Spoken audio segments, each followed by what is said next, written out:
Nouvelle vidéo dans le brouillard, vidéo de circonstance, puisque comme tu le sais, 2026 va être encore une année dans le brouillard pour les personnes à leur compte, les indépendants et les gestionnaires de petites entreprises et de TPE. On va essayer donc de clarifier tout ça, d'y voir clair, de comprendre les sources de cette inquiétude et de ce stress.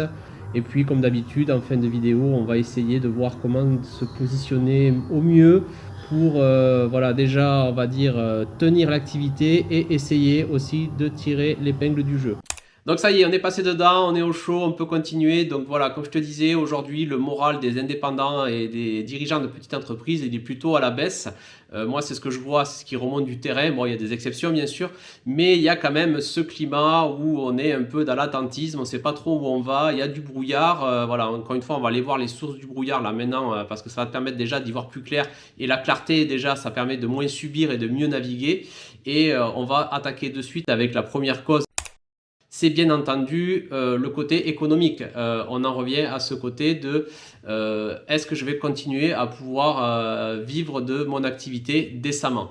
Encore une fois, un truc qui remonte beaucoup aujourd'hui, c'est le côté que le chiffre d'affaires, ben, soit il est en baisse, voilà, soit on arrive à le maintenir, mais au prix de gros efforts. Voilà. Et l'autre problème aussi, c'est que non seulement le chiffre d'affaires il est mis à mal, mais il y a de notre côté les coûts des charges qui ne font qu'augmenter. Hein, le coût des fournitures, le coût de l'énergie, le coût des abonnements aussi. Voilà.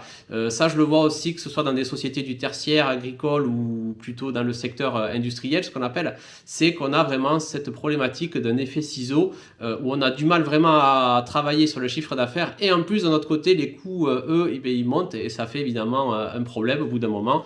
Et le truc un peu plus insidieux encore, c'est que souvent derrière c'est le dirigeant lui-même qui est obligé un peu de faire la variable d'ajustement, hein, voilà, ou l'entreprise en essayant d'aller faire de nouvelles dépenses pour s'adapter à de nouvelles évolutions, où il y a le côté aussi d'aller taper dans les réserves et les économies, ce qui permet de rebondir sur une autre conséquence de cet effet ciseau avec le CA qui est en souffrance et du coup les charges qui augmentent, c'est bien évidemment la trésorerie des entreprises qui voilà, a du mal à se développer. Alors ça aussi tu peux aller voir, il y a beaucoup de chiffres qui sont sortis récemment, mais il y a vraiment voilà, la trésorerie aujourd'hui, c'est très compliqué pour les indépendants et les petites entreprises.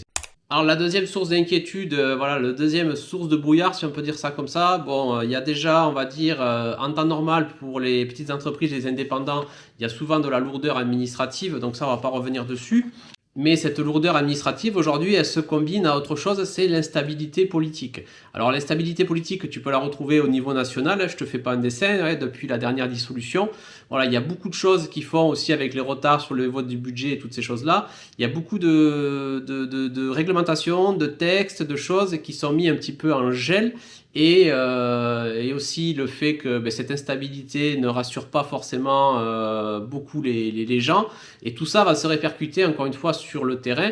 Voilà, ça va venir alourdir l'inquiétude qu'il y a avec en temps normal aussi sur la charge administrative qui est déjà importante.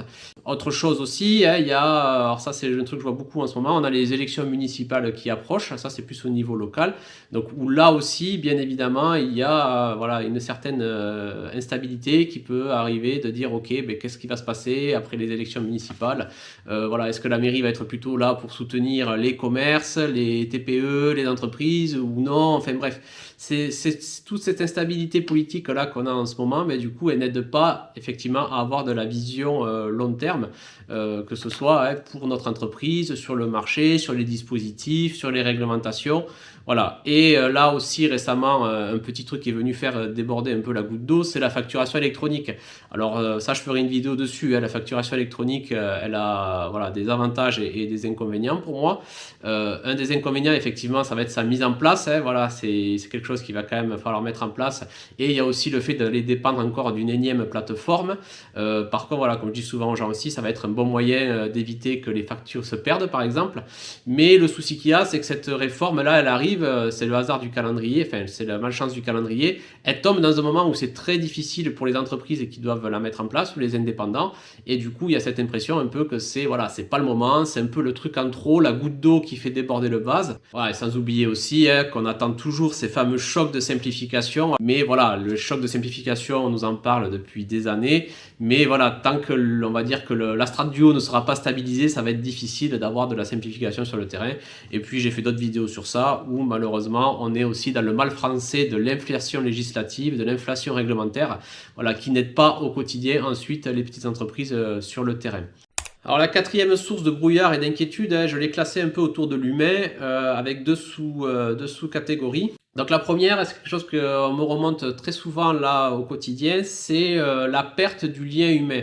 On est déjà dans une situation qui est assez anxiogène, voilà, par plein de choses, et on aimerait de temps en temps avoir un peu plus de contact humain qui est rassurant, alors qu'aujourd'hui la solution qui est plutôt proposée, c'est du chatbot, de l'IA, du mail, enfin toutes ces choses-là. C'est-à-dire que quand on veut voilà, communiquer avec une administration, c'est très difficile d'avoir quelqu'un, même avec des partenaires ou des clients, voilà, les échanges se font beaucoup par mail, il y a de moins en moins d'humains pour échanger.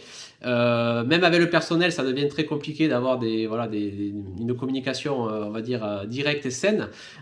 Et qu'est-ce qui se passe? Bien évidemment, tout ça ne fait que renforcer le stress ambiant. Vraiment, voilà, aujourd'hui, ça devient très difficile quand on a besoin d'aide, voilà, d'avoir quelqu'un, d'avoir un humain qui va amener de la chaleur, de l'empathie. Après, il y a par rapport à l'humain, toujours là, on est plus sur l'aspect RH. Voilà. Si tu es à ton compte et que tu cherches du personnel ou si tu es une petite TPE, tu as peut-être du personnel effectivement à gérer. Donc aujourd'hui, le personnel, déjà, ce qu'il faut savoir, c'est qu'il est déjà aussi tendu un peu par tout ce qui se passe.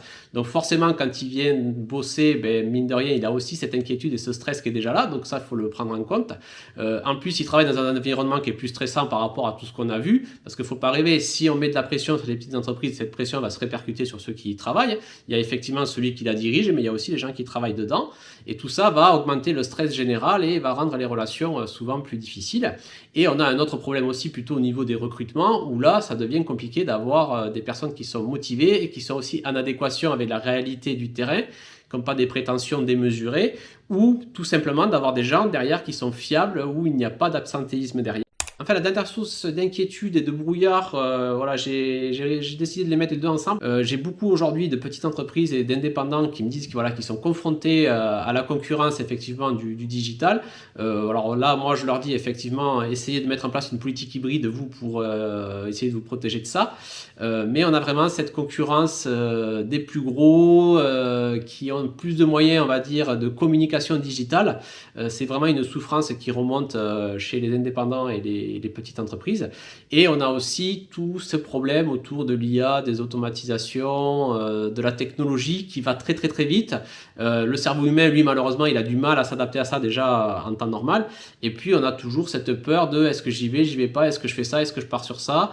Et tous ces outils-là, toute cette technologie qui est censée nous aider sur le papier, mais au final, elle vient rajouter du stress et de la confusion. Ça, je t'ai fait une vidéo aussi, je n'ai pas trop développé là dans celle-là pour pas faire trop long, mais tu peux aller la voir. Et vraiment, c'est aujourd'hui tout le marché de la dispersion technologique, il est très puissant, très convaincant.